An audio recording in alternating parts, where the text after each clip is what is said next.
अस्सलाम वालेकुम।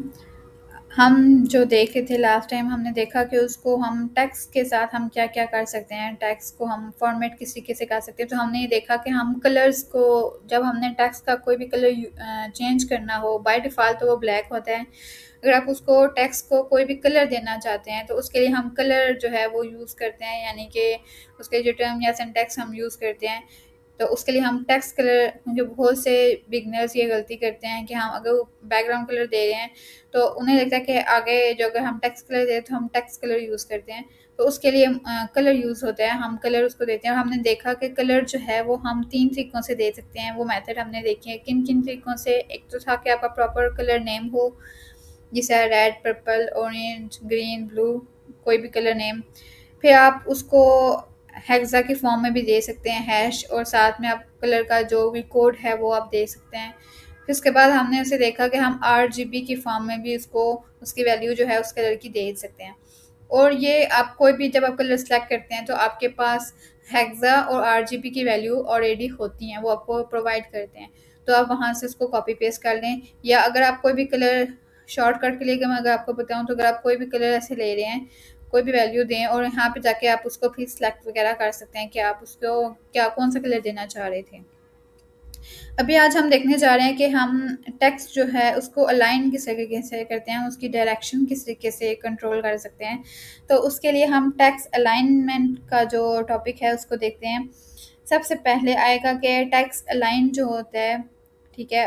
अब वो उस किस तरीके से आप डील करते हैं उसके साथ। आपको पता होगा कि जो टेक्स्ट अलाइन है वो हॉरिज़ॉन्टल अलाइनमेंट होती है उसकी, आपके टेक्स्ट की, कि वो किस तरीके से मूव कर रहा है आपका टेक्स्ट।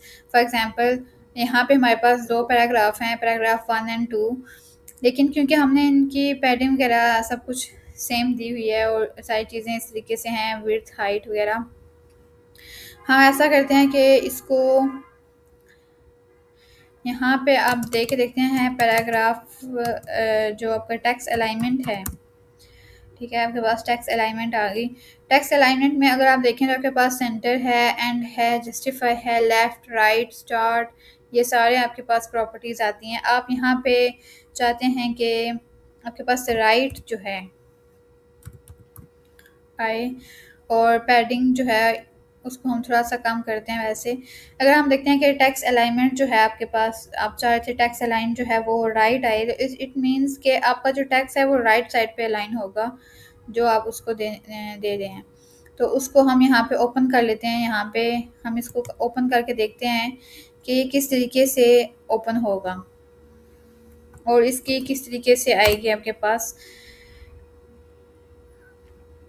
ठीक है, अगर आप ये नोट करें तो आपका जो ये ला वैसे तो आपको शायद सही तरीके से समझ ना आ रहा हो, लेकिन अगर आप देखें तो ये इस साइड से उसकी प्रॉपर अलाइनमेंट है, क्योंकि हमने उसे अलाइनमेंट जो है वो राइट दी है, तो उसने इस तरीके से एडजस्ट किया अपने टेक्स्ट को कि उसने इस साइड से अलाइन किया प्रॉपर।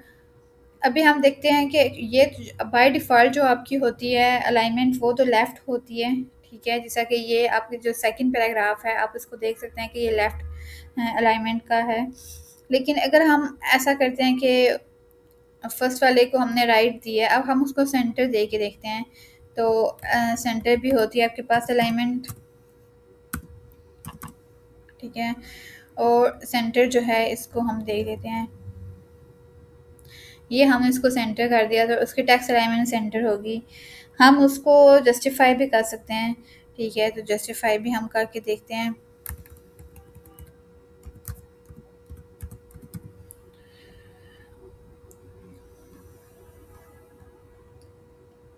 और ये उसका जस्टिफाई हो गया, ठीक है? और अगर हम इसको कोई भी आप उसको दे सकते हैं अलाइनमेंट वगैरह, तो ये आप पे डिपेंड करता है, या आपकी जिस तरीके से आप उसको अलाइन करना चाहती हैं।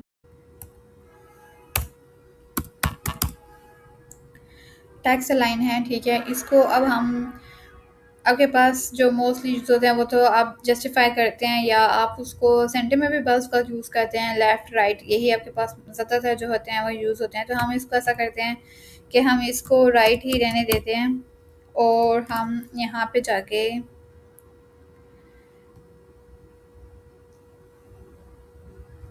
इस तरीके से ऐसे। अब यहाँ पे आप जो आपके पास जो अपनी प्रॉपर्टी है वो है अलाइनमेंट की, कि हम किस तरीके से उसको अलाइन करते हैं और हम उसकी आपका जो टैक्स है उसको किस तरीके से मूव कर लेते हैं। ये थी आपकी horizontal line alignment. Vertical alignment भी होती है, लेकिन मोस्टली जो आप यूज़ करते हैं वो आपकी होती है हॉरिजेंटल, और मोस्टली आप जो नॉर्मल पैराग्राफ यूज़ करते हैं वो आप इसी तरीके से करते हैं कि आप उसकी अलाइनमेंट और उसके कलर वगैरह को जो है वो चूज़ करते हैं और डिफरेंट तरीके से उसको बेहतर बनाने की कोशिश करते हैं। इसके बाद आपके पास और भी बहुत सी चीज़ें आती हैं टैक्स में, जिस तरीके से हम ऐसा देखते हैं कि डेकोरेशन वगैरह आती है, ठीक है। तो आप कोई भी आपका जो टैक्स है आप उसको डेकोरेट कर सकते हैं किसी लाइन के थ्रू, कलर के थ्रू, या आप उसको कोई स्पेसिफिक स्टाइल वगैरह देना चाहते हैं, यानी कि आपने ओवरलाइन करना है, अंडरलाइन करना है, ये चीज़ें जो हैं ये आपकी टैक्स डेकोरेशन के अंदर आती हैं। और हम ऐसा करते हैं कि इसको ये मोस्टली हम बाज़ अवक़ात कोई चीज़ हेडिंग के तौर पे जो हम लिखते हैं, तो हम क्या करते हैं उसको अंडरलाइन हम लिखते हैं। ये क्योंकि एक पूरा टेक्स्ट है तो हम यहाँ पे एक काम करते हैं कि यहाँ पे हम एक हेडिंग ले लेते हैं ताकि आपको सही तरीके से समझ आ सके। ठीक है, आपने एक पैराग्राफ लिया और आपने उसको स्टाइल करना था, और आप ये चाहते हैं कि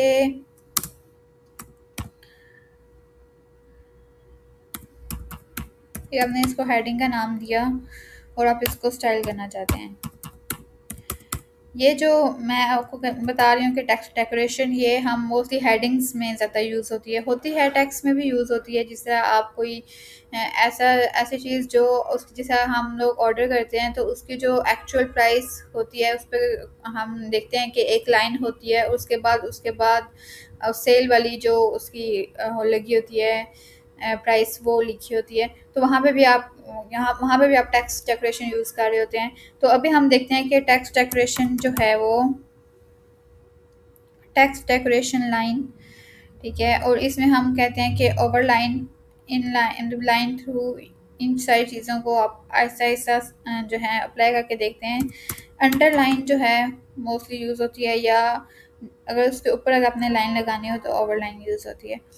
तो अब हम देखते हैं यहाँ पे जाके, ये देखें, इसको टेक्स्ट लाइन जो है वो सेंटर कर देते हैं।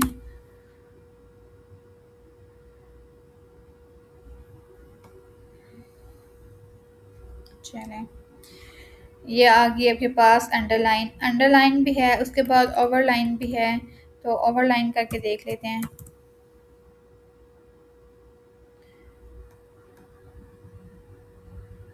ये है आपके पास ओवरलाइन। एक आता है आपके पास लाइन थ्रू, तो हम लाइन थ्रू भी करके देख लेते हैं।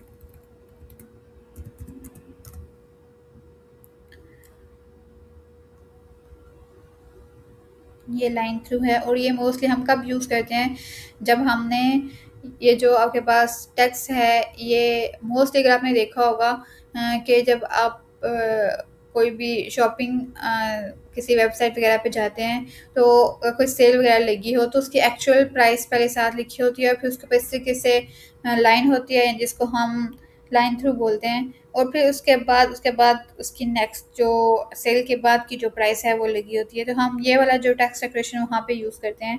उसके अलावा यानी कि हमने ओवरलाइन भी देखा, लाइन थ्रू भी देखा, अंडरलाइन भी देखा, ठीक है। तो ये चीज़ें जो होती हैं वो टेक्स्ट डेकोरेशन, अब इसमें आप पे डिपेंड करता है कि आप इसमें यहाँ पे कौन-सा और चीज़ जो है अपने टेक्स्ट के अंदर ऐड करना चाहते हैं। यहाँ पे हम टेक्स्ट कलर भी दे लेते हैं, सॉरी, यहाँ पे हम टेक्स्ट कलर भी दे लेते हैं, और हम इसको करते हैं कि कलर,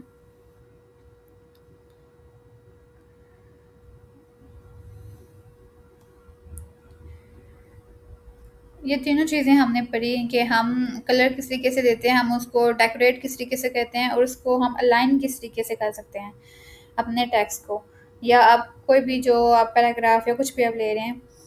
फिर उसके बाद आपके पास टेक्स्ट के में और भी बहुत सी चीज़ें आती हैं, उसको हम अभी नेक्स्ट लेक्चर में देखेंगे कि वो अब हम और टेक्स्ट के साथ क्या-क्या चीज़ें जो है या उसको क्या-क्या हम उसकी फॉर्मेटिंग में कर सकते हैं। तब तक के लिए अल्लाह हाफ़िज़।